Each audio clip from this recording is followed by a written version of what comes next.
Salut tout le monde, bienvenue à cet autre épisode du podcast d'Hockey sur demande sur les ondes d'Être-Chemin Télé. Toujours Maxime Duquette ici en compagnie de mon bon ami et collègue Stéphane Grenier. Salut Stéphane, comment ça va? Ça va super Max, comment ça va toi? Écoute, ça va très bien. Aujourd'hui, un peu la même poutine qu'on fait là, comme on l'a fait depuis le début en fait de nos podcasts. On fait un gros sujet là, tout au long du podcast et aujourd'hui, le gros sujet, quelles sont les équipes de la LNH qui devraient songer à reconstruire, à mettre le feu dans leur formation et recommencer ça du début? Parce qu'on voit en fait que certaines reconstructions qui commencent à prendre forme puis qui donnent des choses intéressantes. On parle beaucoup du Canadien actuellement, mais regardez ce que les Ducks d'Anaheim ont fait, ce que les Sharks de San Jose sont en train de faire, ce que les Blackhawks de Chicago aussi sont en train de faire. Il y a du talent qui a été injecté dans ces formations-là, puis là, on commence un peu à voir les résultats de tout ça. Il y a des équipes, malheureusement, qui sont un peu à la croisée des chemins depuis quelques saisons et qu'on dirait qu'on ne veut pas assumer de reconstruire alors qu'on devrait. Et aujourd'hui, on va se pencher un peu sur ces équipes-là. Évidemment, c'est notre humble opinion et non la vérité absolue. Donc, ça se peut très bien que vous ne soyez pas d'accord avec nos propos. C'est un peu ça le but aussi d'alimenter les discussions et tout ça. Oui. Mais nous, on a ciblé quelques équipes qui, selon nous, devraient là, justement là, passer à l'étape de la reconstruction, en fait. Puis, Steph, ça ne te dérange pas? Je vais aller avec la première équipe de mon côté. Vas-y.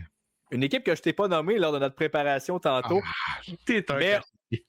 Mais on en parle, on en a parlé depuis plusieurs podcasts là, sur notre autre plateforme, là, notre chaîne YouTube en fait d'Hockey sur demande. D'ailleurs, si vous voulez voir des épisodes bonus justement qui ne passent pas nécessairement sur Être-Chemin Télé, on fait tout le temps des directs là, à chaque semaine. Donc si vous voulez participer et venir jaser avec nous, allez sur Hockey sur demande sur YouTube. Mais tout ça pour dire, les Penguins de Pittsburgh, Stéphane, ça serait le temps. Là. Puis en plus, non seulement ça serait le temps, puis, je sais qu'ils ont eu quand même du succès là, depuis le début de la saison. Là, fait que c'est un peu contradictoire de dire ça. Mais il faut quand même avouer que ces succès-là en début de saison, c'est un peu inespéré dans le sens que c'est une formation qui allait vers le bas. Là, on a changé d'entraîneur. Ça semble s'être replacé, mais on n'est quand même pas en série actuellement. On est dans la course, mais on n'est pas en série actuellement. Et si tu es les Penguins de Pittsburgh et que tu es dans la course, mais que tu sens que tu vas peut-être arriver un petit peu trop à court, tu as quand même des éléments que tu peux échanger puis que tu peux obtenir des choses intéressantes, peut-être pas la lune, mais des espoirs de premier plan, des choix de premier tour, ce qu'on vise le plus, surtout dans les reconstructions. Tu as Evgeny Malkin qui est ton joueur autonome sans compensation à la fin de la saison.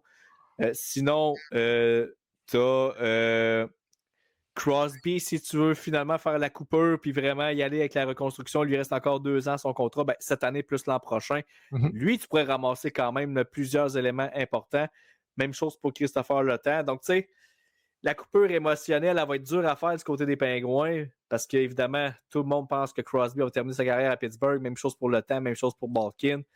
Mais si on pense côté hockey, côté business, puis qu'on laisse les émotions puis l'attachement de côté, c'est 3 pièces qui pourraient fortement bien restarter ou redémarrer plutôt, si on veut utiliser le bon terme, une reconstruction si tu réussis à échanger ces 3-là. Tu partirais sur des méchants bonnes bases là, pour revenir vers le haut. Là. Ah, c'est sûr que ça va être juste difficile à faire. Je pense que c'est un petit peu ça le problème. Puis l'autre élément, faut pas t'oublier, regarde les choix repêchage dans le fond des Pingouins. Ils ont quand même 1, 2, 3, ils ont 6 choix dans les 3 premières rondes l'année prochaine, 6 autres choix en 2027 et 5 choix en 2028, dont un seul choix en première ronde. Ils ont 3 choix de deuxième, 2 choix de deuxième, 2 choix de deuxième, puis 2, 3, 2 aussi en 26, 27, 28 dans la 3e ronde. Ce qui me fascine un peu de l'alignement du côté des Penguins de Pittsburgh, c'est que tous les contrats ou presque se terminent cette année. Donc, Evgeny Malkin, Kevin Hayes, Anthony Manta, Dayton Hayden, Noel Akiri, Blake Lizotte, Philippe Tomasimo qui va être lui joueur avec compensation, Connor Dewar, même chose, Koivunen, même chose avec compensation, Kopanen et Poulain qui devraient, eux autres, être sans compensation en fin de l'année, mais on a vraiment une grosse restructuration à faire du côté des Penguins de Pittsburgh. On a déjà 6 millions, presque 7 millions sur le cap salarial de libre. Imagine si on échange un Crosby, un Malkin et un Letang. Ça va être quelque chose comme 30 millions de libres. Il reste seulement Carlson, un petit peu la licorne fructuelle de cette équipe des échanges et de la Ligue nationale depuis trop longtemps, avec son fameux 10 millions que, là, 3 ans était une catastrophe, que maintenant, les 10 millions, on en voit plusieurs passer. mais ça reste que l'organisation des Pingouins a deux solutions à faire. Soit qu'on reconstruit dans 3 ans alors que tout le monde va être parti, ou qu'on reconstruit dans les prochaines années, et là, je te dirais à court terme. Mais j'ai hâte de voir. Je pense que ça va être difficile d'échanger Sidney Crosby plus qu'on le pense. Non seulement à cause de son salaire garanti à 8,7 millions, mais surtout pour la valeur qu'il va aller chercher. Je ne suis pas sûr que des équipes qui sont prêtes à aller chercher un Sidney Crosby pour les séries ou les 2 prochaines années vont se déshabiller autant pour aller chercher un gars de 38 ans. C'est un peu ça mon problème. C'est pas. Je sais que Crosby est rendu à 19 saisons d'un point par match. Je sais que c'est un capitaine exceptionnel. C'est encore Monsieur Canada. Captain Canada, c'est juste que j'ai beaucoup de misère dans ma tête de comprendre que même Sidney Crosby, je pense que dans 2 ans, il ne sera peut-être pas aussi dominant qu'il est là. Mais qui sait, c'est Sidney Crosby, on ne sait jamais. Mais moi, je pense que ça va être beaucoup plus difficile d'échanger pour un Sidney Crosby et un Chris Letang, puis un Evgeny Malkin que tout le reste de cette équipe-là. Ben écoute, moi je pense que, comme tu as mentionné, du côté des Pingouins, malheureusement, je dis malheureusement parce que côté business, côté repartir une formation de hockey, je pense qu'on va attendre que ces Crosby-là, Malkin-là, puis le temps vont partir. Puis là, si on voit qu'on n'est vraiment plus là, on va démarrer la reconstruction. Mais là où j'ai un problème, c'est que c'est tes 3 joueurs actuellement qui pourraient te rapporter plein de choses pour justement bien redémarrer cette reconstruction-là. Là, si tu les laisses aller puis que tu les payes gratuitement, t'échanges qui après ça pour aller chercher des assets? Là, il va te rester justement Erik Karlsson qui est peut-être un. Si c'est l'année prochaine que tu prends cette décision-là. Mais sinon, après ça, tu n'as plus vraiment de joueurs que tu as Brian Ross. Est-ce qu'il va vraiment te rapporter des. Peut-être Rickard Rakell aussi, mais c'est quand même des joueurs qui sont déjà rendus même assez âgés. Là, on parle de 33 ans pour Ross, 32 pour Rakell. Idéalement, il faudrait les échanger là, eux aussi, là, pour aller chercher de la valeur. Fait que j'ai comme l'impression qu'en raison de l'attachement et la valeur sentimentale qu'un Crosby peut apporter, puis tout ça, comme l'impression qu'on va faire par exprès pour passer à côté du train, puis laisser aller à la parade, tout ça, puis finalement, on va se retrouver qu'on va avoir perdu ces 3 joueurs-là pour rien. Puis après ça, on va se dire, bon, ben maintenant, on va tanker, entre guillemets, pour aller chercher les choix de première ronde puis le choix de premier overall. Mais je pense qu'on raterait le bateau si on y va de cette façon-là. Mais je pense que c'est ça qui va arriver quand même. Ça va être difficile. Comme je te dis, il y a tellement de contrats qui se terminent cette année que quelle est ta monnaie d'échange quand tu sais très bien que l'an prochain, tu n'auras pas le choix d'aller chercher des joueurs autonomes ou d'aller chercher des contrats un peu mal, qui vieillissent mal dans la Ligue nationale. Je veux dire, si tu n'as pas de joueurs dans ta banque de joueurs, ça te prend quand même 50 contrats, ou au moins 45, 46. Ça te prend 23 joueurs dans ton alignement, ou sinon 21 comme le Canadien fait présentement, puis c'est difficile. Donc, ça te prend vraiment un alignement de 23 joueurs. Puis si tu comptes les 4-5 joueurs qu'on parle là, on ne parle pas des gardiens. Là. On n'a rien non plus qui est très fort dans les gardiens avec Murachov, Silov puis Tristan Jarry.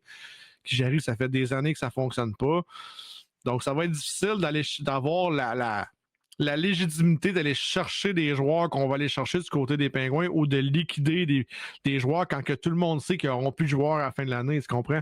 Donc, si on veut tout liquider puis on repart à zéro, il y a un cap salarial qui va augmenter l'année prochaine. Il y a un plancher aussi. Un plancher qu'il va falloir aller chercher. On le sait cette année, là, des contrats comme San Jose, tu allais chercher des contrats justement comme Carey Price pour atteindre le plancher, mais c'est la même chose du côté des Pingouins de Pittsburgh. On ne pourra pas tout se départir de tout le monde puis d'avoir une masse salariale de 44 millions, ça ne fonctionnera pas. Là.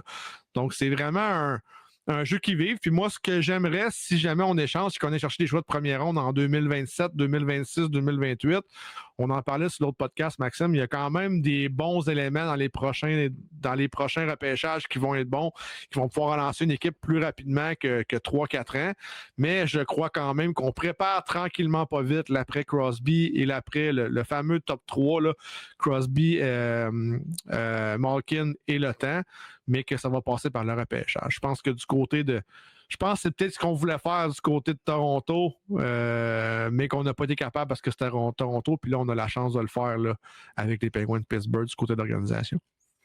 Steph, je te laisse la prochaine équipe. Toi, de ton côté, quelle formation tu penses qui aurait intérêt à redémarrer ça, faire un petit reset, puis repartir là, sur des meilleures bases qui sont actuellement? Moi, je vais y aller vraiment avec une équipe que moi, je pense qu'ils vont aller en reconstruction plus rapidement qu'on pense après le gros départ d'Andy Kopitar, et c'est les Kings de Los Angeles.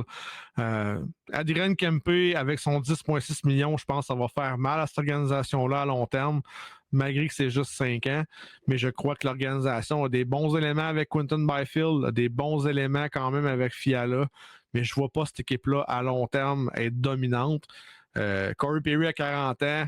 On n'a pas vraiment de joueur. Alex Turcotte à 22, à 24. Elenius, est-ce que vraiment ça va être un très bon joueur dans la Ligue nationale à 22 ans déjà? Donc, il est quand même vieux. Drew Doughty va quitter. Cody Ceci à 31 ans.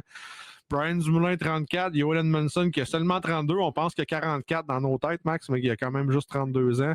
Ouais, son dos, il a 44 ans, je te dis. Exactement. Donc, tu sais, j'ai l'impression que cette organisation-là a très mal fié ses contrats au cours des dernières années, a très mal préparé l'après, je pense, Andy Kopitar. On a quand même des bons éléments dans les filiales. Là, je pense qu'il y a des bons joueurs qui peuvent peut-être monter, mais je ne vois pas de joueurs de premier plan. Je pense qu'ils sont déjà dans la Ligue nationale, ces joueurs-là. Et là, 15 ans plus tard, s'en va. Kuzmenko va-t-il rester? Laferrière va bien, 24 ans. Trevor Moore à 4,2 millions. Yoel Armia à 2,5 pour 2 ans. Corey Perry devrait prendre sa retraite à la fin de l'année ou peut-être l'autre. Mais j'ai l'impression que sans Andy Kopitar, cette équipe-là est déjà lente et pas très rapide. J'ai hâte de voir ce qui va se passer.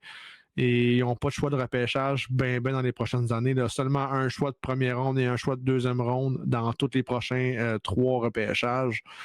Donc, moi, c'est un peu un oui et non. On est un peu dans le fameux no man's land, là, excusez-moi de l'anglicisme, mais un peu dans la structure. On fait les séries une année, on les fait à la fesse l'autre, on les fait peut-être pas l'autre année d'après. Cette année, j'ai hâte de voir comment ça va aller. Je pense pas qu'ils vont faire les séries, ou en tout cas, ils vont dans les derniers choix choisis dans l'Ouest. Mais j'ai hâte de voir. Moi, c'est une équipe que je pense qu'on pourrait peut-être refaire un reset sur le fly, mettons, si on met ça en français, là, un bon petit, on regarde ce qu'on fait, où on s'en va, où on va en pleine construction. J'ai l'impression que Los Angeles, depuis 10 ans, c'est ça. C'est très bon, très mauvais, très bon, très mauvais. En tout cas, dernièrement, du côté des Kings, c'est pas compliqué. Si on fait les séries, puis on se fait sortir par les Oilers, c'est pas mal ça depuis 2-3 ans, malheureusement. Peut-être tu regardes du côté des Kings, c'est pas compliqué. Là, si tu regardes là, parmi les éléments majeurs, si on veut de l'attaque, à part Byfield, tu n'as personne en bas de 25 ans. Tu as Kevin Fiala qui est à 29, tu as Kopitar à 28, tu as Dano à 32, tu as Kempe à 29. Kopitar à 38, pas 28. Kopitar 38, excuse. Trevor Ward 30, Kuzmenko 29, tu as Laferrière qui a 24. Tu sais, tu as Turcotte qui a 24, mais lui, c'est pas un facteur. Là. Je veux dire, c'est un joueur de bas d'alignement qui était d'ailleurs. C'est ça aussi qui a fait mal du côté des Kings, c'est que curieusement, là, peut-être 6-7 ans, les Kings étaient considérés comme la meilleure banque d'espoir de la Ligue ou top 5. On dirait qu'il n'y a personne qui a sorti de ça. Tu sais, Turcotte, c'est lui qui menait justement, c'était un choix de top 5 au repêchage de 2019, si la mémoire est bonne. Ouais. Et finalement, ça ne s'est pas donné. Puis il y a d'autres choix aussi comme ça qu'on pensait que ça allait avoir plus d'impact. Puis finalement, on dirait que tous les projets qu'on voyait loin et qu'on croyait que c'était vraiment la prochaine génération des Kings, on dirait que ça a raté. On a raté la cible à chaque fois pratiquement. Là, de tout ça, il reste Quinton Byfield qui est à 23, qui va être un joueur top 6. Là. Il est déjà établi top 6. Puis à la défensive, tu as Brent Clark qui est le défenseur offensif qui devrait prendre des répétitions de Drew Doughty là, en avantage numérique, si ce n'est pas déjà fait là, sur la première vague. Puis tu as Carter George qui est le gardien, qui est le meilleur espoir devant le filet du côté des Kings. Mais encore là, est-ce que c'est réellement un futur numéro 1? Ben seul l'avenir va nous le dire. C'est top les gardiens de but. Mais tu sais, à part de ça, tu as Liam Greentree qui pourrait devenir un bon joueur. Puis là, je descends à la liste. Puis pour vrai, c'est pas mal le top qu'on a du côté des Kings. On n'a vraiment pas grand-chose. Donc, je suis d'accord avec toi là, que si on veut mieux repartir sur des bonnes bases du côté d'Herley, parce que là, c'est une équipe qui est très vieillissante, qui n'est pas super rapide.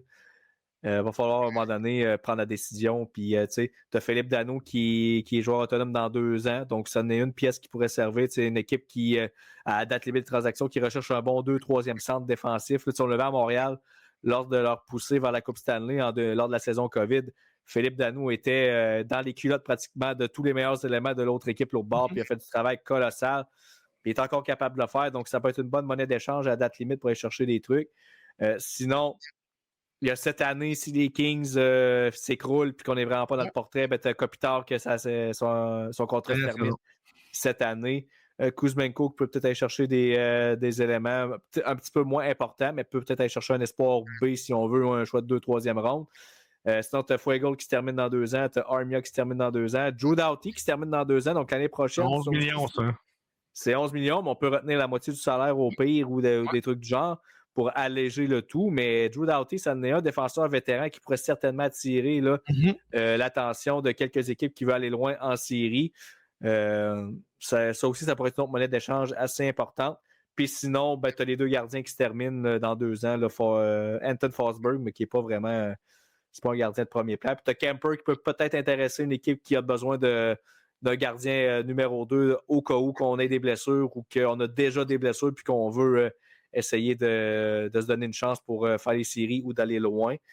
Mais c'est pas mal ça les éléments majeurs qu'on pourrait là, transiger là, du côté des Kings pour repartir cette reconstruction-là. Quand même, deux éléments importants. Là.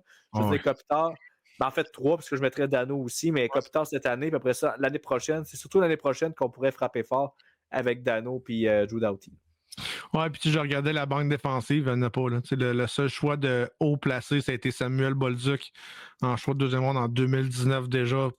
C'est des Islanders, c'était même plus autres. Ouais. Exactement. Pour le reste, c'est tous des choix de 2, 3, 4e, 5e ronde. Les Kirsnasov, les Woolley, les Salin, les Dvorak, les Boots, et 4 qui n'ont même pas été repêchés. Donc, ça va vraiment être difficile d'aller chercher des éléments là, rapidement du côté défensivement des Kings. Et moi, je pense qu'une reconstruction se prend.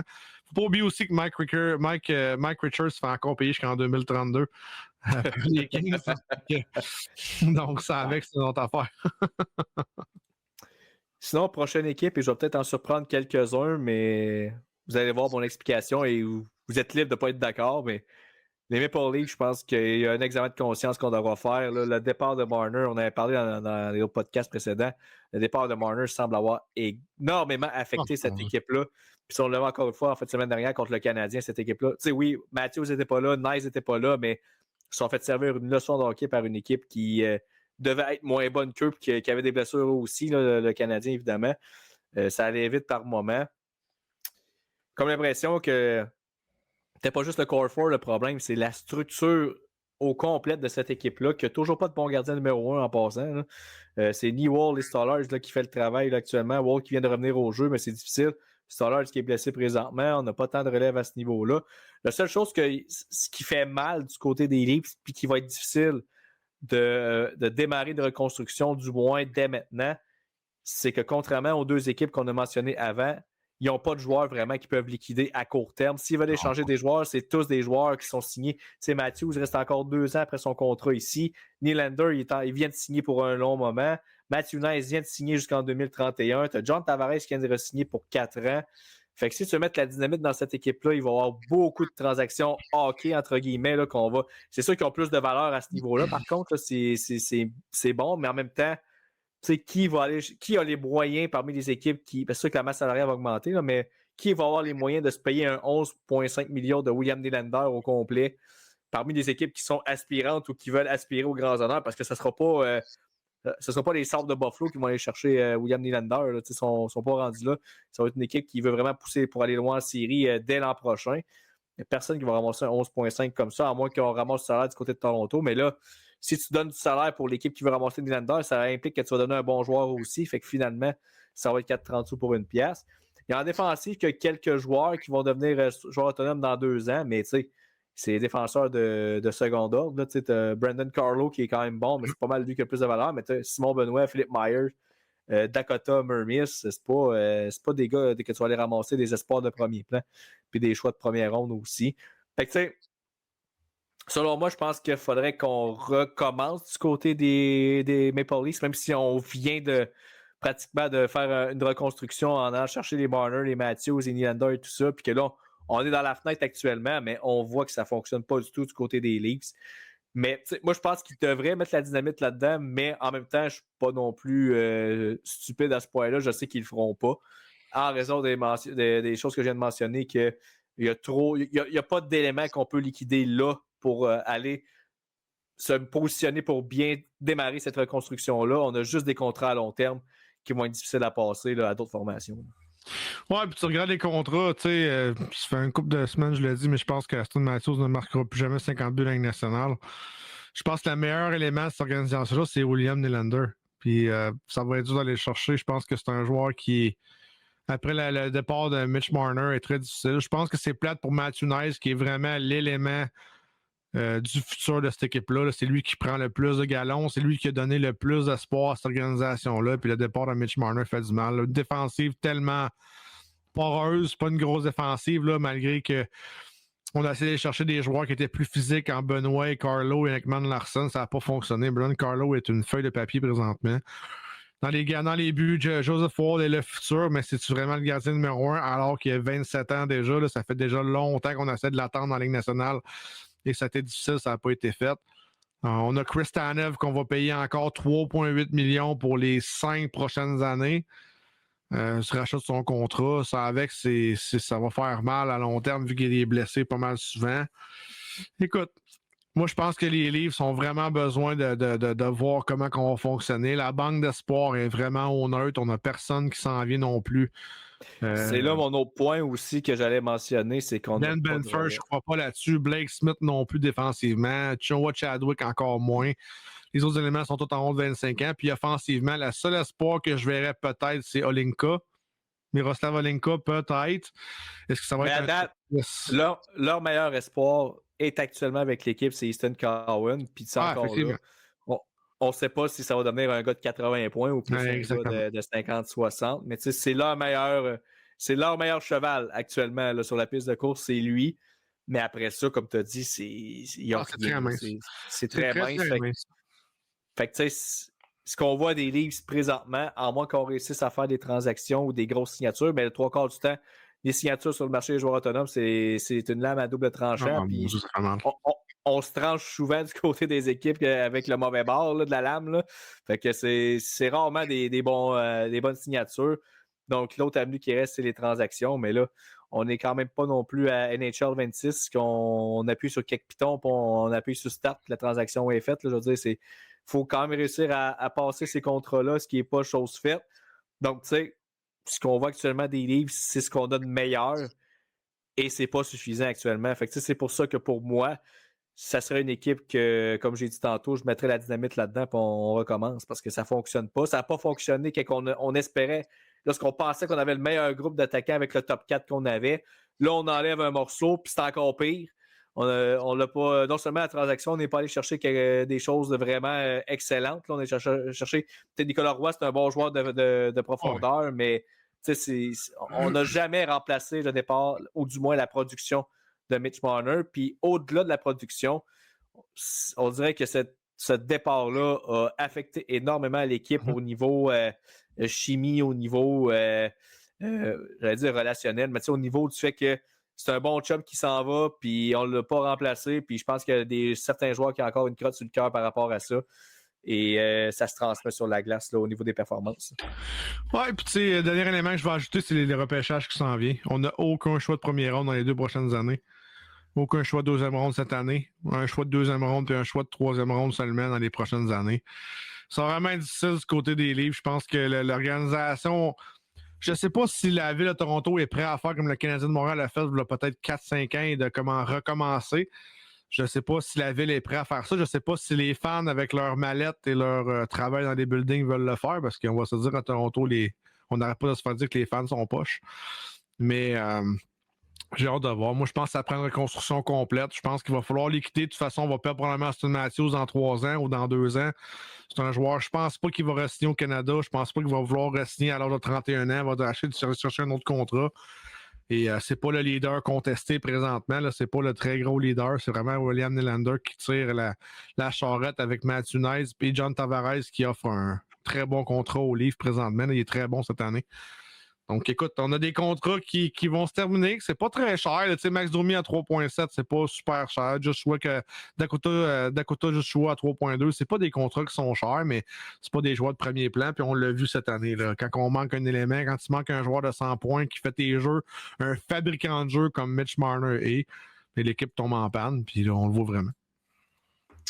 Équipe numéro 4, Stéphane, si tu en as une, est-ce qu'il y a une autre équipe que tu crois Écoute, on va y aller ensemble. Puis on a parlé, c'est une des premières équipes qui est sortie quand on a parlé avant le podcast. Là, c'est vraiment les Prédateurs de Nashville. On a essayé vraiment d'aller chercher une étincelle quand on est arrivé au pouvoir du côté de l'organisation des Prédateurs et ça l'a fait point. Puis malheureusement, c'est pas le talent qui manquait sur le papier. Mais je pense qu'on a vraiment mal pris des décisions dans cette équipe-là. Je pense qu'on a vraiment mal entouré les joueurs qui étaient déjà là, comme Philippe Forsberg, comme Yoman Rossi, comme Brady Shea. C'est tous des joueurs, je pense, qu'on a mal fait. Il y a aussi Saros, qui est pourtant un excellent gardien de but à 7,7 millions. C'est quand même pas cher payé pour un gardien numéro 1. Mais ça reste que cette équipe-là a tellement mal fait les choses. On a voulu vraiment aller rapidement au cours de l'organisation et là, on trône à 16 points seulement dans la Ligue nationale. On est dernier, là, 32 sur 32, moins 24. On marque pas de but, on gagne pas à domicile, on gagne pas non plus à l'extérieur. Il n'y a rien qui fonctionne du côté des Prédateurs de Nashville. Et là, Philippe Forsberg commence à être tanné. On parle des rumeurs d'une transaction du côté de Philippe Forsberg qui demanderait de partir. Malheureusement, Steven Stamkos a vraiment enlevé son médaillon de capitaine qui était avec le Lightning. C'est vraiment effrité rapidement avec les Prédateurs de Nashville. Là. Il a fait des sauts d'humeur incroyables l'année passée. C'est plus le joueur qu'il était. Malheureusement, Benjamin Marchessault non plus. On voit que c'est difficile. Là. C'est pas une équipe aussi talentueuse que les Golden Knights avaient dans le temps. Et là, on demande à un gars comme Ryan O'Reilly de tout faire. C'est difficile. C'est un gars de 34 ans qui a joué physique toute sa vie, qui est quand même difficile. Et ironiquement, quand tu as un gars comme Michael McCarron qui est sur ta 4e trio puis qui est là à tous les matchs puis qui quand même essaie de faire la différence, c'est difficile. Je pense que le meilleur espoir qu'ils avaient, c'est Luke Evangelista. Il joue présentement avec l'équipe. Je pense que c'est un très bon espoir. Mais ils ont Brady Martin qui ont repêché 5e au total l'année passée. Tu as raison, qui est à 18 ans à leur rentrée déjà cette année. Donc, je pense qu'on a des bons éléments du côté de Nashville pour les prochaines années, mais on doit de reconstruire. Et moi, la seule personne que je garderais dans cette équipe-là, c'est aussi Saros à long terme. Même s'il a 30 ans, même si son contrat se termine en 32, c'est un contrat en 33, excuse-moi, c'est un gars qui va rester au moins avec 4-5 ans, qui va être bon, un peu comme Carey Price a fait malheureusement les dernières années. Il était là pour un peu tirer l'équipe vers le haut, alors que c'était le temps d'engager, d'avoir un bon leader dans la chambre. Mais si tu regardes la banque d'espoir, il y en a quand même. David Ekstrom, c'est un espoir qui s'en vient. Joe Willis, c'est un espoir qui s'en vient. Je pense que défensivement, Molendick va être aussi là-dedans. Je ne sais pas si Andrew Gibson va être là-dedans, mais je pense que c'est un bon espoir aussi. Donc, moi, je pense qu'il va falloir vraiment y penser du côté des Prédateurs. Ben écoute, les Preds, là, c'est un peu un mélange de tout qui a mené à ce qu'on a présentement là, sur la glace, dans le sens que repêchage douteux, mauvaise gestion des effectifs, je veux dire. On va commencer là, par le commencement, si on veut. Premièrement, lorsqu'on recule là, les repêchages, là, la dernière fois que les Preds ont repêché top 5, c'était en 2013 et ça a été Seth Jones. Puis on se rappelle qu'on a fait la transaction Seth Jones, Ryan Johansson, que ça a été une catastrophe, cette transaction-là, en partant. Ça n'a pas aidé. Mais par la suite, on s'est tout le temps maintenu là, dans le milieu de peloton. Il y a Fiala qu'on a repêché 11e. Encore là, mauvaise gestion d'effectifs qu'on a échangé au Wild du Minnesota, si je ne me trompe pas, avant que ce dernier passe aux Kings. Et encore là, ça n'a pas été une grosse transaction. Et après ça, Dante Fabro, ça n'a pas fonctionné. Eeli Tolvanen, qu'on a envoyé au ballottage, Stéphane, et qui a été réclamé par Seattle. Puis, tu sais, il n'y a pas une carrière à tout casser, mais il joue quand même dans le top 9 du côté de Seattle. Et je pense qu'on le prendrait aujourd'hui, Tolvanen, dans la formation du côté des Preds, puisqu'on n'a tellement pas grand-chose à se mettre sous la dent. Et là, après ça, c'est le festival de flop. Philippe Tomasino, ben, c'est sûr que c'est 24e au total, donc c'est dur de dire que c'est un flop. C'est quand même faire première ronde, mais n'est plus avec l'équipe actuellement. Askarov, ça, c'est le dossier qui a fait mal. On l'a repêché 11e. On l'a échangé pour David Edstrom, qui est même plus là de mémoire, et Magnus Krona, que je ne sais même pas c'est qui honnêtement, puis je suis les espoirs quand même pas mal. Edstrom, c'est un espoir encore de Nashville. Mais je connaissais même pas son nom au moment de la transaction pour vrai. Pour te dire à quel point qu'on est allé chercher. Pour aller chercher un choix de première ronde aussi là-dessus, mais on n'a pas frappé fort avec cette transaction-là. Donc ça aussi, ça a fait mal. Ensuite, Fedor Zvechkov, qui je pense qu'il est avec l'équipe actuellement, où il y a eu une petite saucette avec l'équipe là, dernièrement. Zachary Lheureux qui est blessé, mais c'est pas des espoirs, encore une fois, qui vont être de premier plan.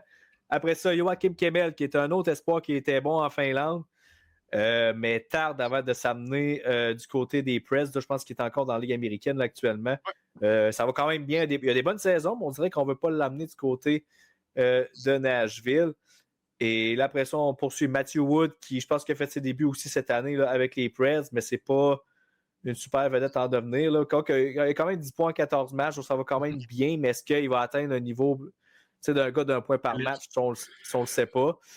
Puis là, après ça, ben là, on poursuit la liste. Bon, Surin, c'est 22e au total. Il n'est même plus là, de mémoire. Je pense qu'il est rendu avec... c'est lui qui est rendu avec Minnesota, il me semble que...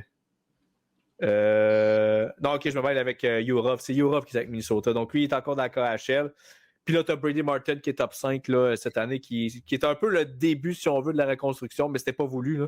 Là. Comme on a mentionné là, tantôt, les Preds qui ont essayé de pacter ce club-là avec les Brady Shea, les Steven Stamkos, les Jonathan Marchessault, mais ça n'a pas fonctionné. Puis là, tu regardes présentement les Preds. À court terme, est-ce qu'ils ont des éléments qui peuvent liquider? Pas tant que ça. Lui qui peuvent le liquider, c'est plus l'an prochain en Ryan O'Reilly, qui va être joueur autonome dans 2 ans. Bunting, ça n'a pas tant de valeur. Ola non plus.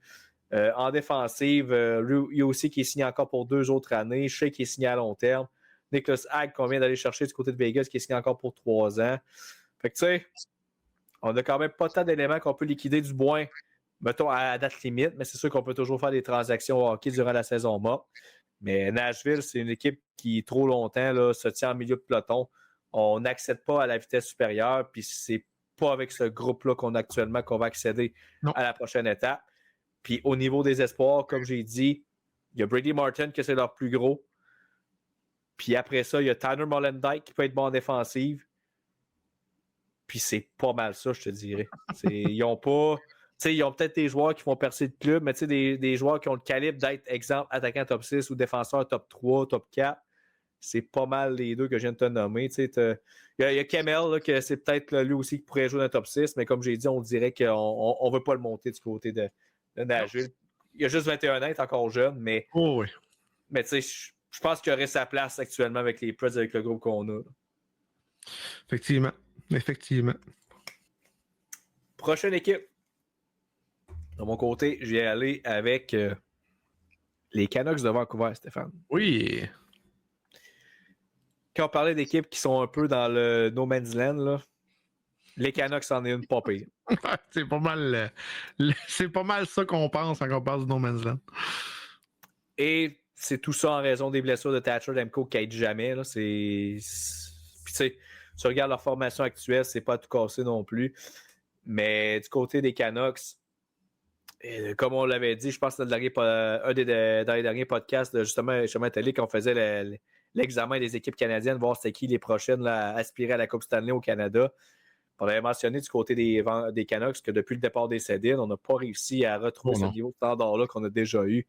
On avait accédé à la finale en 2011 là, contre les Bruins, mais on dirait que depuis que ces deux-là sont partis, les Burrows aussi, les Kessler et compagnie, on n'a jamais été capable de revenir avec ce niveau-là d'élite.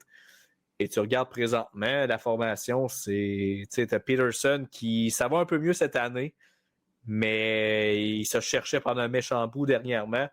Brock Besser qui est un marqueur régulier, mais c'est pas du super vedette. C'est un bon joueur, mais c'est pas du super vedette. Puis après ça, écoute, je te défile le reste. Là. Jake DeBrusk, depuis qu'il a quitté Boston, lui non plus, c'est moyen. Evander Kane, ben c'est Evander Kane. Connor Garland qui joue sur un premier trio actuellement avec les Canucks, mais serait probablement le troisième trio dans toutes les formations de la Ligue qui ont un peu de profondeur. Philippe Yettil qu'on a obtenu dans l'échange de JT Miller, catastrophique. Là, c'est pas une grosse année. Pas une grosse année.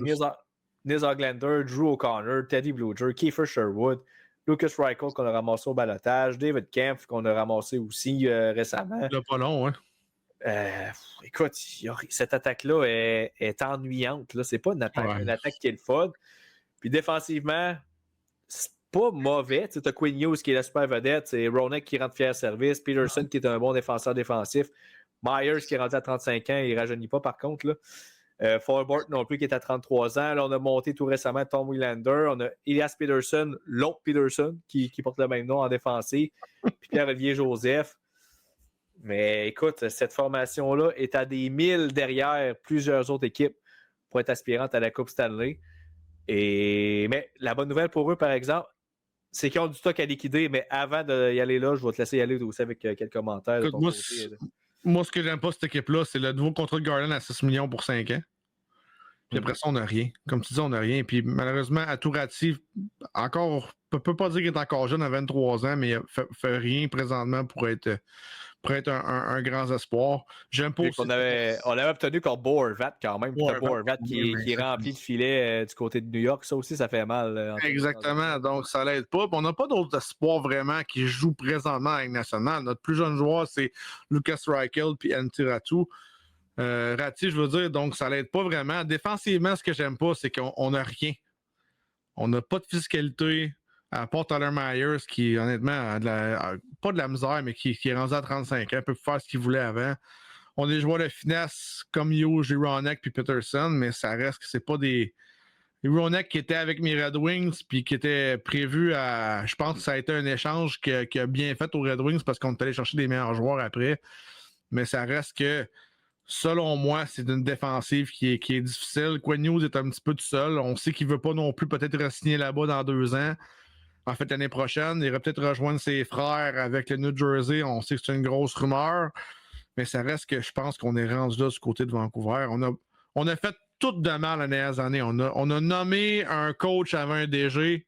On a nommé plein de monde par rapport dans l'organisation en haut. On n'a jamais été capable de remplacer la flamme qu'on avait avant avec les Canucks. Les Canucks étaient difficiles à jouer contre, rapides, robustes, avec beaucoup de talent. On n'a plus ça. C'était des joueurs qui étaient difficiles à jouer contre. Malheureusement, probablement l'élément le plus bon dans cette équipe-là, c'est Thatcher Demko, qu'on a offert un contrat de 3 ans en extension à 8,5 millions, puis qui n'est pas capable de jouer plus que 23 games par année. Et là, j'exagère. Là, je ne sais pas c'est quoi le nombre de games qu'il joue depuis 3 ans. Mais écoute, 23, 51, 32, 64, 35, 27 et 10 cette année, il est encore blessé. Là. Je ne sais pas si vous le savez, là, mais c'est 7 saisons que je viens de vous nommer là. C'est très, très difficile du côté de Vancouver. Et malheureusement, même si Thatcher Demko, c'est un excellent gardien de but, mais il faut qu'il soit dans les buts pour y aller. Et la grosse... Le gros éléphant blanc dans la salle, c'est Elias Peterson. Puis, tu sais, on lui a donné un contrat de 11,6 millions. Ça fait déjà 3 ans. On pensait que ça serait vraiment lui qui nous amènerait sur ses épaules. Et malheureusement, on s'est rendu compte que c'est un joueur qui était très frêle. Un joueur qui a beaucoup de difficultés à jouer, je pense, dans une zone restreinte. C'est un gars qui longe les bandes plus qu'il rentre dedans. Et oui, il fait sa part de points, 89 points, 102 points il y a 3 ans, 45 points l'année passée, en 64 matchs, avait été blessé. Mais je pense que. Mais c'est pas un bon ratio, 45 en 64. Quand tu regardes les saisons précédentes, là, cette année, il est 20 en 22, c'est quand même une meilleure saison, mais il est rendu à 27 ans. Faut, comme on dit en bon québécois, faut qu'il clutche à un moment donné. Là. Ouais, puis moi, je pense au pauvre coach que 3 personnes qui ont le même nom, ça doit être compliqué à dire. Hey, Peterson, tu rentres sur la glace la prochaine, puis là, les 3 sautent sur la glace. C'est pas une pénalité encore. Pas une pénalité pour trop d'hommes sur la glace. Non, c'est une farce, ça, je fais une blague, mais tu sais, on a seulement 1,9 de millions de dollars sur la masse salariale. On a déjà 46 contrats sur 50 de signés. On a de la place pour 4 autres, mais on n'a pas de moyens sur le cap salarial. Donc, c'est vraiment une équipe qui a été, je pense, mal structurée, des contrats qui ont été mal donnés. Puis honnêtement, c'est l'organisation que je leur dois ça. L'organisation qui a mal fait leurs choses. L'échange, le rachat d'Oliver Ekman-Larsson est une catastrophe. Là, à 4,6 millions. Là. Ça a été une thématique récurrente dans les dernières années. Aussi, les mauvais contrats qu'on a donnés du côté des Canucks. Je me rappelle toujours de celui de Louis Eriksson, là, que ça avait mal vieilli plusieurs années. Ça. Et on a payé cher le prix longtemps. Et là, Oliver Ekman-Larsson, ça en a un autre, si bien que les Canucks le payent encore jusqu'en 2029-2030. 2030-2031. 2030-2031, c'est encore pire. C'est 4,7 millions, 4,766 pour les 2 prochaines années, puis 2,126 pendant les 4 autres après, pendant qu'il se fait graisser aussi à Toronto. Là. Donc ça, c'est vraiment une catastrophe. Et là, tu regardes du côté des Canucks, bon, qu'est-ce qu'on peut faire? Qu'est-ce qu'on peut liquider? Bon, Evander Kane qui est joueur autonome cette année, donc si on veut s'en débarrasser. Kiefer Sherwood qui est quand même, c'est pas le gauchard, comme on dit. Je l'aille pas, mais il marque des buts. C'est un gars qui est physique, c'est un tannant. Ben, c'est ça, c'est un gars qui peut aider une équipe là, sur un 3e trio, dans une bonne équipe. Là. Honnêtement, une équipe comme les Oilers ont besoin d'un gars comme ça. 16 points en 22 matchs. Donc ça, certainement, on peut trouver certainement preneur avec. Puis surtout qu'il gagne 1,5 million en plus. Là. Fait que ça, c'est de la profondeur qu'à la date limite des transactions, on pourrait aller chercher un petit cachet intéressant. Sinon, Teddy Blueger, il est blessé actuellement. Là. Qui pourrait être une personne qui serait intéressante aussi là, à 5,5 millions. Mais il est signé à très long terme. Je ne suis pas sûr qu'on va réussir à le passer à date limite, mais peut-être plus durant l'été. Ouais. Sinon, bon, tu as mentionné Quinn Hughes dans 2 ans. Si effectivement il décide qu'il veut lever les feuilles, c'est là qu'on pourrait ramasser un pont d'or là, du côté des Canucks en l'échangeant. Il faut aller chercher du monde pour ça. Là. Oh, ok, oui. Et Tyler Myers, l'année prochaine, c'est pour être un défenseur qui sera en demande à date limite aussi pour amener de la profondeur, mais ça ne vaudra pas je pense pas qu'on paye un choix de première ronde ou un espoir de qualité. Un 3, on peut ramasser un 2 ou un 3 ou dans ces eaux-là, peut-être. Mais sinon, on n'a pas. Ça reflète un peu, comme on a dit tantôt, le groupe d'attaquants est tellement plate et ennuyeux qu'on n'a pas grand-chose à donner pour aller vraiment redémarrer ça sur des bonnes bases avec des espoirs et des choix. Mais en même temps, je pense que ça va être par la force des choses, en étant mauvais année après année du côté des Canucks, on n'aura pas le choix là, de. On va reconstruire par le repêchage parce que Brock Besser et Peterson ne seront pas bougeables. Tu sais, le fameux contrat d'Eric Carlson qui est parti avec les Pingouins, ça ne se fera pas avec Elias Pettersson. Il n'y a pas une équipe qui va payer pour les 6-7 prochaines années 11,6 millions pour un joueur qui sera peut-être même pas. À moins que tu aies vraiment une équipe qui a besoin d'un gars à gauche, un gaucher, je pense, Elias Pettersson, là, un gars à gauche, puis que lui sera puissant, puis ça va être un ailier gauche. Mais je pense pas que Pettersson a le salaire pour être un ailier gauche, mais ça serait un petit peu ça. C'est là que Brock Besser, je pense, a plus d'avenir pour un échange à 7,25, puis c'est un droitier. Donc, les droitiers, on le sait, c'est quand même assez rare sur un top 6 ou un top 3 très bon. Puis je pense qu'à 7,2, Brock Besser avec une équipe peut-être un petit peu plus bien nantie, avec un top 6 plus fort, pourrait amener un élément plus fun à droite dans une équipe qui a besoin d'un droitier absolument. Là, tu sais. Et si on regarde du côté des espoirs, là, du côté des Canucks actuellement, bon, il y a Tom Willander, comme j'ai dit, qu'on a monté tantôt. Le gros espoir qu'on attend toujours de voir qu'est-ce que ça va donner, c'est Jonathan Lekkerimäki, qui est rendu à 21 ans, qui a quand même des bonnes statistiques dans la Ligue américaine dernièrement, dans les dernières années, en fait. Donc, il me semble qu'il y aurait sa place avec surtout qu'est-ce qu'on a actuellement du côté des Canucks. Je ne peux pas croire qu'il ne peut pas en tasser un dans la gang. Sinon, le choix de première ronde l'an dernier, Braden Coates, qui avait démarré la saison dans la LNH, mais qui a été renvoyé finalement. Là, bonne décision. Bonne décision. Dans les rangs juniors, oui, c'était le typique cas qu'on fait jouer ses 9 games, on l'envoie en bas après ça sans brûler une année de contrat. Mais par la suite, c'est quand même relativement mince. Là. Je veux dire, il n'y a pas de superstar en devenir. Il y a peut-être des joueurs qui peuvent faire la ligue, mais tu sais, Coates puis Lekkerimäki, c'est pas mal les deux. En défensive, c'est plus mince encore. Puis devant le filet, écoute, on a beaucoup de gardiens européens. Là. C'est tout le temps un peu, comme on l'a dit dans un autre podcast, les gardiens, c'est un coup de dé à chaque fois. C'est un 25 cents qu'on flippe dans les airs, puis on espère que ça tombe du bon côté. Je pense que le gros espoir qu'on a, c'est Medvedev. Alexis Medvedev, à 18 ans seulement, joue dans la Ligue de la OHL, a connu une excellente saison l'année passée avec 22 victoires, 8 défaites avec les Knights de London. Mais ça reste les Knights de London. C'est une équipe qui est déjà bonne d'avance. Reste à voir comment ça va aller dans les prochaines années. Mais à 18 ans, je pense qu'il y en a encore au moins pour 4 ans avant qu'on parle de lui. 4-5 ans facile. Le temps qu'il finisse son junior, le temps qu'il dispute une coupe de match en Ligue américaine, c'est ça. Le temps qu'il monte comme gardien auxiliaire. À peu près.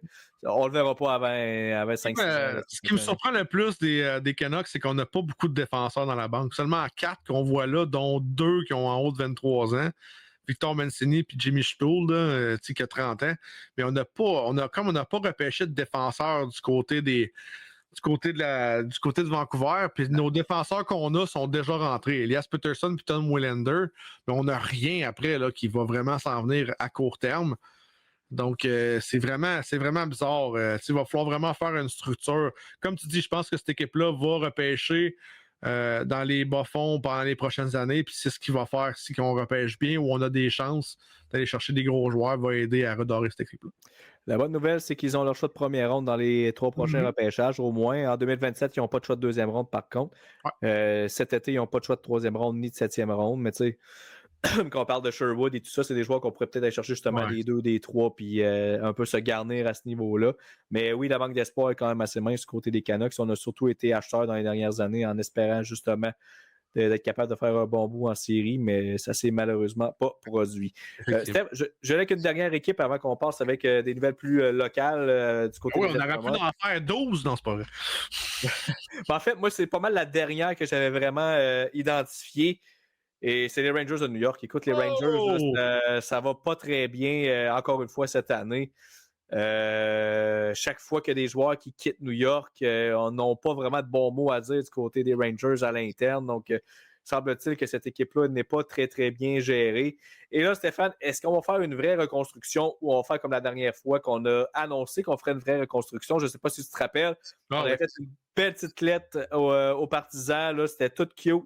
Puis je pense que c'est l'année d'après qu'on a signé Artemi Panarin. Puis là, ça a comme relancé l'équipe. Puis on n'a même pas fait une vraie reconstruction. Mais là, cette fois-ci, je pense qu'on serait dû pour en faire une vraie. Parce que là, on parle d'équipe vieillissante, d'équipe qui n'a pas tant de talent qui s'en vient. Tu sais, oui, on a eu un premier choix total en Alexis Lafrenière. Ça va quand même pas si pire, mais c'est pas... tu sais, il est rendu à quoi, Alexis? Il est rendu à 24 ans. Puis c'est pas des statistiques de joueurs qui ont été repêchés premier au total si on se fie à la jurisprudence, si on veut, entre guillemets, là, des choix de premier au total, des Jack Hughes, des Austin Matthews, des Macklin Celebrini qui fait déjà beaucoup mieux que lui actuellement, puis il est moins longtemps que lui dans la ligue. Même chose pour Connor Bedard. On n'est pas là du côté d'Alexis Lafrenière. On est plus dans la vibe des Juraj Slafkovsky, malheureusement, qui Slafkovsky, on s'entend, ce ne sera pas un joueur qui va avoir des statistiques à la Celebrini, puis Bedard non plus. Mais ça va pas. Écoute, du côté des Rangers, c'est une catastrophe. Là. Encore une fois, là, on est quoi parmi les derniers dans la division là, centrale? Oui, l'avant-dernier, oui. Mais ce qui m'impressionne le plus du côté des Rangers, c'est qu'en 2 ans, on a tout perdu. 23-24, 114 points, 55 victoires, Panarin 120 points, Trocheck 77, Kreider 75, Adam Fox 73 en 72 matchs, 1 point par match. Zibanejad 72. Et là, la différence qu'on avait entre Panarin et les autres continue de s'accentuer. L'année passée, on fait même pas les séries, on s'est planté. On finit, je pense, c'est quoi? Ils ont fini après les Red Wings, me semble, ou après les Islanders, ou en tout cas proche des Islanders. Panarin 90 points, Zibanejad 62. Donc, on a vraiment de la misère. Il y a vraiment juste Panarin dans cette équipe-là présentement. Adam Fox a connu une correcte saison l'année passée avec 61 points. Mais il y a plein de joueurs qu'on a pu.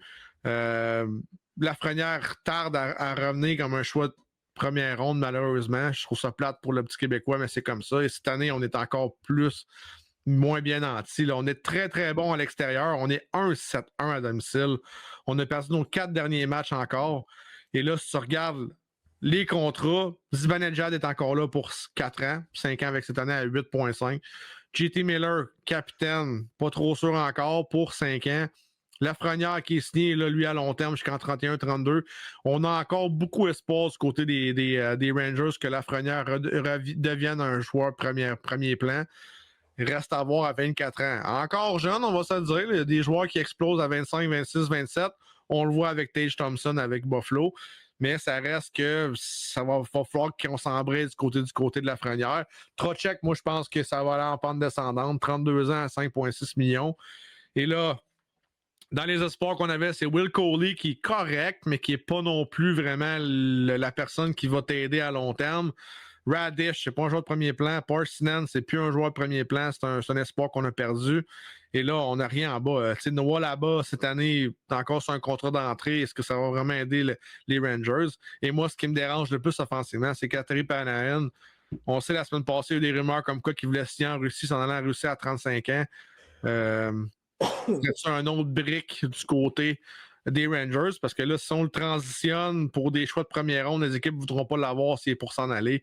Donc ça pourrait faire vraiment mal. C'est vraiment le joueur qu'on peut transiger du côté des Rangers pour aller chercher une banque d'espoir, vraiment chercher des joueurs de premier plan. Parce qu'à 35 ans, Panarin fait encore le travail. Si tu regardes cette année, ses statistiques en 2025-2026, il est quand même quasiment un point par match, là, 20 en 23, suivi d'Adam Fox à 19 en 23. Donc, ça reste un joueur qui est très bon, mais ça va être difficile à long terme. Je ne parle pas défenseur, je vais te laisser parler pendant ce temps. Du côté des Rangers, c'est comme tu as mentionné, je pense que le billet d'or, si on veut, là, c'est vraiment Panarin qui est ton joueur autonome sans compensation cette année. C'est là qu'on peut aller chercher une bonne base. Là, des choix de première ronde, des espoirs de premier plan. Parce qu'après ça, comme tu as dit, c'est des contrats à long terme. Puis il n'y a pas tant grand-chose. Sinon, du côté des espoirs, Gabriel Perreault, qui est pas mal le top à l'attaque. En défensive, c'est Scott Morrow, mais est-ce que Scott Morrow, je sais qu'il était quand même bien vu là, par les experts depuis quelques années, mais on dirait que ça tarde là, avant de mettre son talent à exécution là, de son côté. Donc, tu sais, les Rangers, un peu comme je disais avec les Canucks, je pense que ça va être par la force des choses qu'ils vont être mauvais puis ils n'auront pas le choix là, d'aller avec la reconstruction. Ils ont 2 choix de première ronde l'année prochaine, en 2026, donc ça va aider. Ils ont encore leur choix de première ronde. Peut-être pas. Peut-être pas, mais c'est un joueur de plus. C'est un espoir de plus dans la banque qui est déjà pas si bien garni. 27, on a encore notre choix de première ronde 2028 aussi. Donc, tu sais, comme j'ai dit, je pense que par la force des choses, on n'aura pas le choix de se mettre à l'évidence du côté des Rangers et se dire, bon, ben, on est rendu là. Avec les gros marchés, c'est toujours difficile, par contre, là, d'y aller avec une reconstruction. Là, on veut gagner. Puis les Rangers, ça a été ça depuis des années. On était chercher, puis là, je remonte très loin là, pour les gens qui ont de notre âge, on va peut-être s'en rappeler, mais la fois qu'il y avait Eric Lindros, Pavel Buré dans cette équipe-là, on allait chercher tous les gros joueurs. On allait chercher aussi, on était chercher Jagger à un moment donné, un peu plus loin. On allait chercher Martin Saint-Louis, je veux dire. Patrick Kane était là aussi, je pense, une couple d'années. Patrick Kane aussi est allé chercher. Fait que, tu sais, on a toujours eu cette habitude-là d'essayer de mettre des diachylons pour le terme français. Essayer de mettre des plasters en bon québécois, mais je voulais mettre le mot diachylon pour. C'est très bon. Pour que, c'est bon aussi. Ah, c'est payant, puis j'ai de l'air d'un intellectuel comme ça, mais. On va t'acheter une lunette la prochaine fois. Ouais. Mais tout ça pour dire que, on est habitué de tout y aller au court terme tout le temps. Mais là, à un moment donné, je pense qu'on n'aura pas le choix dans cette Ligue nationale-là où on a besoin de ces joueurs-là qui ont des contrats d'entrée, qui ont un impact, en fait. Ça prend des jeunes joueurs, puis c'est au repêchage qu'on va aller chercher. Puis c'est pas en ayant tout à des choix 27, 28, 29 qu'on va chercher ces gars-là. Ça prend aussi des fois des choix là, dans le top 10. Je pense que cette année, ça va être un premier pas. Mais il faudrait, comme j'ai dit, Panarin, il ne faut pas manquer ce dossier-là. Surtout si on pense qu'il ne sera pas de retour. Il faut essayer d'aller chercher une grosse transaction avec lui. Aller chercher des éléments qui vont aider. Ça va être tough. Puis, on le voit avec Jeff Gordon à Montréal. Ça fait donner un petit peu les clés de la reconstruction, puis ça fonctionne quand même du côté de Montréal pour l'instant. Mais j'ai l'impression que le contrat de Serge Cherkin va aussi apporter un gros bémol à cette organisation-là. 11,5 millions encore jusqu'en 2032-2033. 29 ans déjà, va finir son contrat à quoi? 38 ans, 37 ans, 38 ans. Est-ce que ça va faire un Carey Price du Canadien dans les 10 dernières années? C'est pas mal là, je pense qu'on s'en va du côté des Rangers. Puis comment tu vas vouloir transiger un gars sur Cherskins? Ça va vraiment être difficile. Écoute, ça va être tough. Même Gavrikov, je suis pas trop fan du contrat qu'il y a non plus à 7 millions. C'est pas un mauvais contrat, mais il reste quand même 7 ans. Écoute, ça va être difficile. Les Rangers, je sais pas si on va être capable de tout vendre puis de vraiment faire une vraie reconstruction. Mais c'est une équipe qui n'a pas de place sur la masse salariale. 107 000 $ seulement sur la masse salariale avec les contrats qu'on a là. Donc, on ne peut pas vraiment bouger un peu partout. On a les mains liées. Et encore une fois, on n'a pas de banque d'espoir défensif.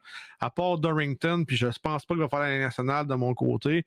Mais ça reste qu'il n'y a pas de banque d'espoir défensivement. Donc, on donne beaucoup de crédit à un Adam Fox, à Gavrikov puis à Borgen, là, qui sont les 3 défenseurs, je pense, numéro 1 de cette équipe-là. Mais ça va être difficile. Je pense que les Rangers vont avoir besoin dans une ville qui ne veut pas jamais de reconstruction. On ne pourra pas patcher pendant longtemps. Là. Ben écoute, Steph, c'est ce qui conclut cette liste. Juste avant qu'on se quitte, quelques nouvelles là, au niveau local. Les Hunters de Saint-Prosper, Stéphane, 2e victoire la semaine dernière alors qu'ils jouaient contre Lotbinière. Victoire de 3-1. Là. On a eu un doublé de Nicolas Morin, là, c'est 6 et 7e but là, de la saison. Et William Poulin aussi, là, qui a inscrit lui son premier de la saison là, pour cette poussée de 3 buts. Après avoir accordé le premier but, là, on est allé chercher les 3 suivants. On s'est fait bombarder par contre devant le filet 40 contre 22, mais on a tenu le fort là, du côté du gardien de but des Hunters. Là, c'était Léo Delbois qui était devant le filet, qui cédait à une seule reprise là, sur 40 lancés. Donc, tranquillement, mais sûrement, là, on monte là, du côté des Hunters. Sinon, du côté du Kraken, des Aides-Chemins, 3e victoire consécutive, la victoire de 3-0 contre Buckland. Dans cette rencontre-là, ce qui a surtout retenu l'attention, c'est les 2 points là, d'Anthony Blouin, là, 2 passes là, dans la victoire. Gabriel Côté, Christopher Mendez et Julien Jacques là, qui ont tous déjoué le gardien là, du côté de Buckland. Sinon, hockey au niveau scolaire, du côté de la polyvalente là, des Abénakis, enfin, on va discuter des matchs, Stéphane, alors qu'on a pratiqué tellement longtemps. Ben là, écoute, là, c'est l'heure des rencontres. Là. Malheureusement, je n'ai pas réussi à trouver là, les matchs, là, c'est qui les adversaires, mais je peux vous dire, là, c'est quand les matchs. En fait, ça, évidemment, quand vous allez écouter le podcast, ces matchs-là auront eu lieu, mais c'est le 24 novembre qu'il y aura un premier match. Et il y en aura un également le jeudi, le 27. Donc, du côté de la polyvalente des Abénakis, du côté des Carcajou, eh bien, enfin, on commence avec des rencontres. Là, c'est fini l'époque des pratiques.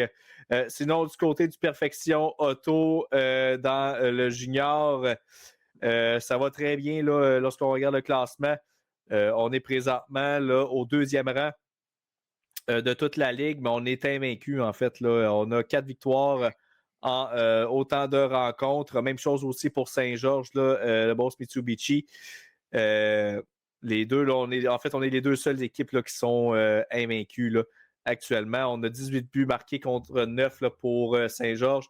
Et du côté du Perfection Auto, on a inscrit 16 buts contre 6. Donc, on a un meilleur différentiel avec plus 10 versus plus 9. Mais je ne sais pas c'est quoi l'abri d'égalité, là, la raison qui explique pourquoi Saint-Georges est devant Beauce-Chemin. Mais bon, l'important, c'est qu'on est toujours invaincu. Puis on est dans le haut du classement. C'est tout ce qui compte à ce niveau-là. Sinon, Stéphane, c'est ce qui conclut le podcast. Encore une fois, merci de ta collaboration. Je vous rappelle, on fait des épisodes pour Beauce-Chemin Télé. Mais si vous voulez nous entendre davantage, si vous nous trouvez aussi intéressant, on a notre propre podcast là, qu'on fait à chaque semaine en direct. Donc, vous pouvez commenter avec nous et venir nous jaser ça. Allez sur la chaîne YouTube Hockey sur demande. Abonnez-vous en grand nombre là, pour faire nous monter un peu nos statistiques, mais aussi pour jaser avec nous, évidemment, là, le plus important dans tout ça. Donc, venez faire un petit tour. Nous, on se dit à la semaine prochaine pour un autre épisode du podcast d'Hockey sur demande. À la prochaine, tout le monde. Salut, bonne semaine.